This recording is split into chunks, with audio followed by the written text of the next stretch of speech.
Hi YouTube, Scoba Gamer back again. Hope you're enjoying my videos.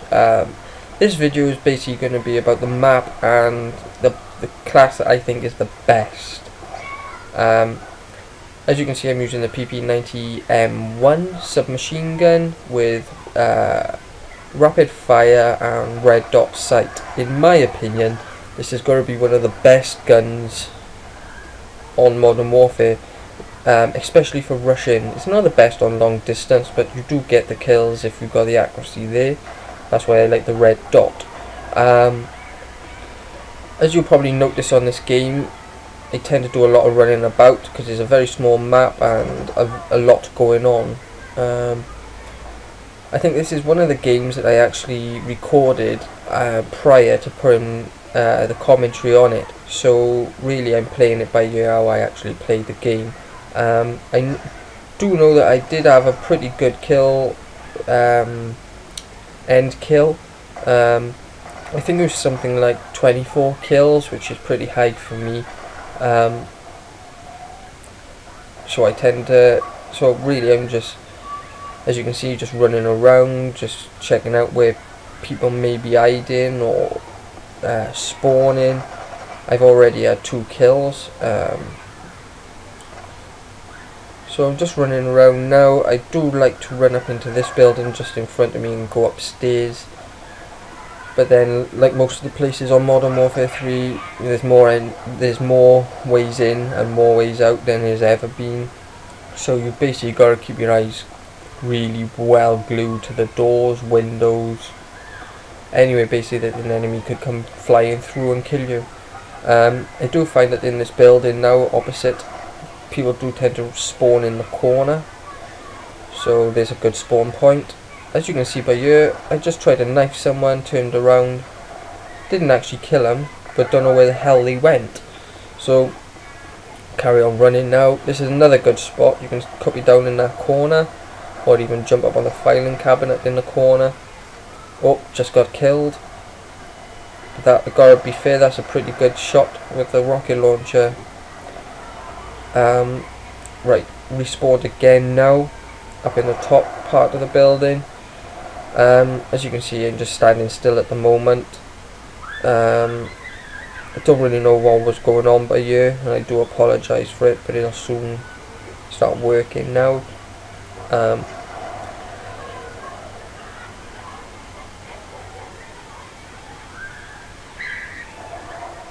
I find, especially in this particular room, a lot of people hide behind those tyres that you can see just in front of me, because you can see straight down through the door, straight down to the other side of the map.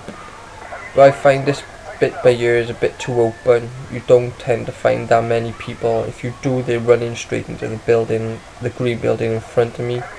There's a couple of good little spots to sort of copy down in, but then are you going to get the kills? Well, I just got one by there now, but I think that was just down to luck really that he was in that particular area.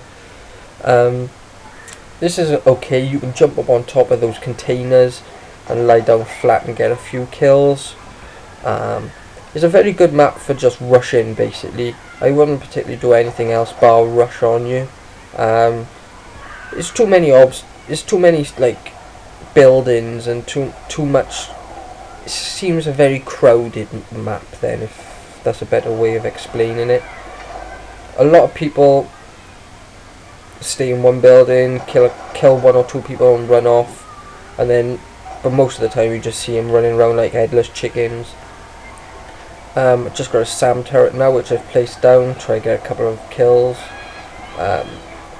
Basically the SAM turret is just there to shoot missiles at incoming enemy helicopters, planes, that type of equipment. As you can see, I'm getting a bit of a better score now. Back to the primary weapon, I find once you put the rapid fire and the red dot sight on it, it's only literally, you don't want to have too much of a trigger finger because you'll end up running out of bullets very quick. So I tend to put a Scavenger Pro perk on with this, so you can collect ammunition as you're running around. I also use Extreme Conditioning Pro because I find you need it for the extra sort of running power or the running distance. As you can see, I just got an advanced UAV, so I've just activated that. Makes it a lot easier then for me to actually run straight towards an enemy player, opposed to running around not knowing where they are and end up getting killed myself. I just got a stealth bomber, I think it was. Flashed up too quickly. Yep, stealth bomber. Put that down now. But the only thing is, I shouldn't have really used it on this map because there's too many buildings for people to hide in. I don't find it as much as of an effect. There you go, killed one person plus myself, which is terrible if I'm honest. I never do any good with a stealth bomber. I think the max I've had is 3 kills, or a triple kill as they say. As you notice, I'm basically going to the same sort of areas all the time because I kind of know this is where people will be running through or respawning. So really, it is helpful to play the game quite often, or as often as you possibly can if you want to become good at it, to actually have the experience of where people will run, hide, respawn. Once you get a good idea of what these things are and where they are, sort of go through the weapon classes, see which gun best suits you and which perks. You know, you don't necessarily have to have the same equipment and perks and everything else that I've got, or for instance X-Jaws have got, or you know, because everybody is different at the end of the day. You know, you might like doing long range distance shooting with a sniper rifle, as well as, you know, rocket launchers or RPGs for example. Or you might like getting into the thick of it with a small submachine gun, you know, and just going gun-ho and just running around like a headless chicken, you get the kills, but the only problem is then you also do get the deaths, which, in my opinion, I always die on a game. I think there's only once, maybe twice, on Modern Warfare 3 that I've actually lasted a whole multiplayer game without actually dying. I did get an achievement or maybe a challenge for that, which I was quite chuffed about, because in all honesty, if you've noticed by my videos and you know, and my commentary on my videos, I'm more of an achievement and a challenge gamer than an actual progression player. I'd rather go tactical and get my achievements and get the challenges complete, because I find it does help you in the long run to get up through the ranking, and you do prestige a hell of a lot quicker.